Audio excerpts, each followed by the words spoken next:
Good afternoon from the farmer's garden. I'm one of the farmers and I'm out in the garden right now. This afternoon we are going to harvest our first row of potatoes. So we have 6 rows and our plan is to kind of harvest one at a time.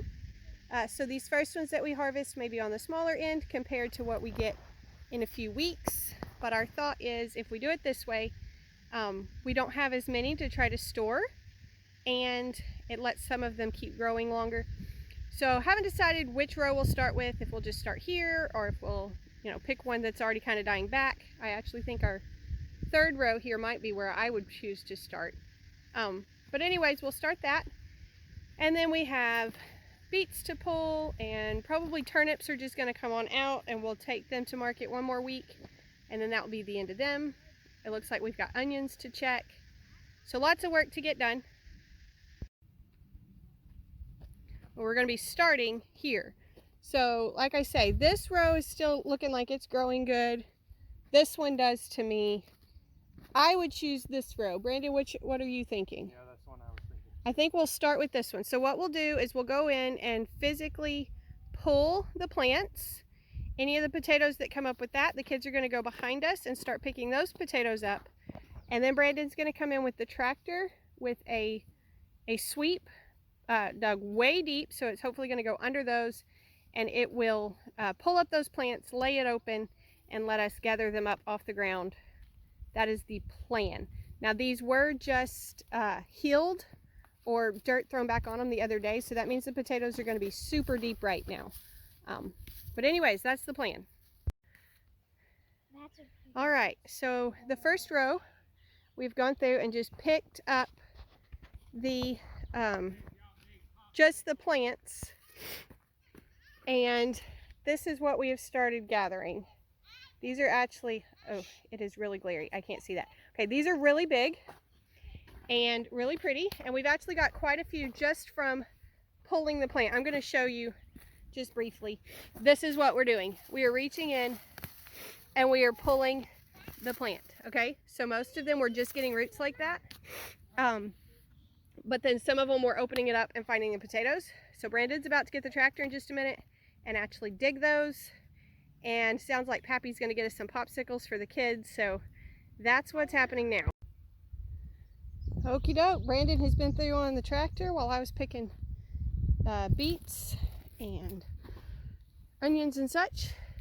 So now there are potatoes laying out here ready to be picked up. You can see they're in kind of big clusters around, all in the ground.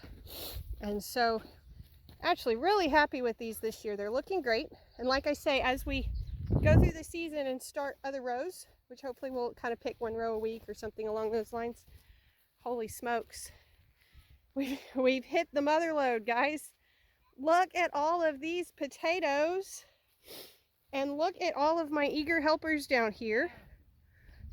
Look at them picking up potatoes. Hey, Kylie, tell us about what we're doing. Don't dump them out. Tell us what we're doing. I'm doing the potatoes. Yeah? I dumping them in. No, don't dump them in. We want to keep them. What color are those potatoes? Blue. Red. We have red potatoes. All right, so for the next 30 minutes, we'll be picking up potatoes. All right, we finished pulling potatoes, 1 row of potatoes out of 6 rows. I don't know how many pounds we got, a bunch, 2 of our big black crates. But now we're checking onions, and I wanted to show y'all, for those of you who follow us for your own farm information. Let me try to get my shadow off of this. There we go. Okay. I'm going to try to show you how we pick our onions. So onions obviously grow nice and tall and straight. When they break over like this, not like kind of starting to fall, but all the way broken over, that is when we pull ours. So it doesn't really matter what size they are. They're obviously not going to grow anymore at that point. And so that's when we pull them. So if you're following our channel to learn for your own farm, that's how you know. So today we've only got 2 or 3 that have actually broken over, 2 so far that we've pulled. So that we're not picking many yet, but that is an indication that they are starting to break over and be ready to be pulled. And then what we do with these is put them in our greenhouse usually, or on some place to dry.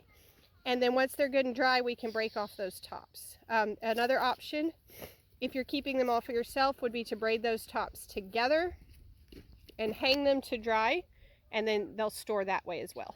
The important thing is to make sure that this green part gets good and dry before you try to store, or it can mold and be gross. All right, time to check squash and cucumbers for the day. We are trying to start picking cucumbers. We are going to be picking them somewhat on the smaller side to get them to continue to grow and set new fruit, because Miss Sandra out at the market needs these for making pickles.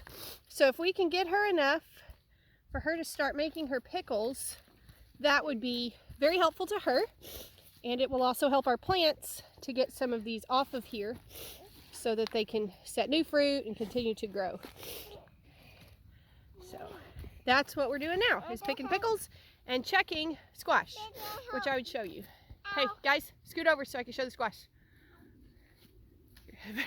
They're all standing right in front of the squash. Okay, squash and weeds. You can see the yellow through there, so I don't know if we'll have any of those ready today, but lots and lots of yellow. And then the spaghetti squash on this side is starting to bloom as well. Everything out here is really looking good, although it could use a good rain.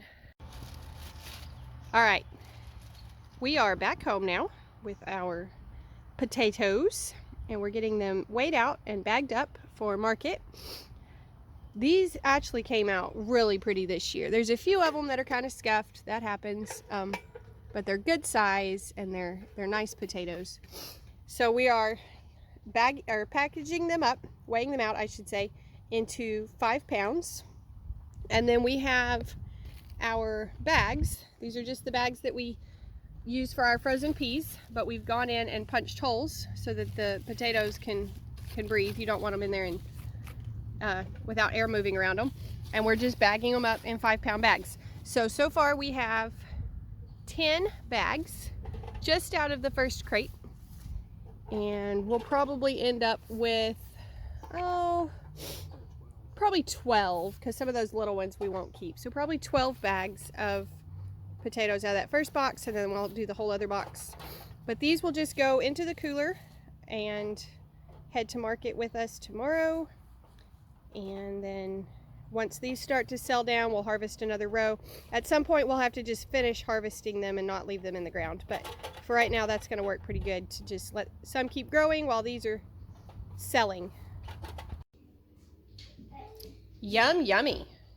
So we finished bagging up potatoes. We got 120 pounds of potatoes from our row today. And now I am fixing some for supper. And we will have the rest of these with us at market tomorrow. And we'll have some available. We're saving a few bags here at the house for yard market on Tuesday. But yeah, those came out really pretty. We just saved kind of the dinky tiny ones for us. And we're going to roast them up with some butter and all that good stuff. So there we go. I hope you enjoyed your visit to the farm today. Digging potatoes from the comfort of your phone is easier than doing it in real life, but we did it pretty easy today with the tractor. I liked that method. So anyways, hope you enjoyed your visit to the farm. Y'all be sure and share our YouTube channel with your friends, like and subscribe, and come back when you can stay longer.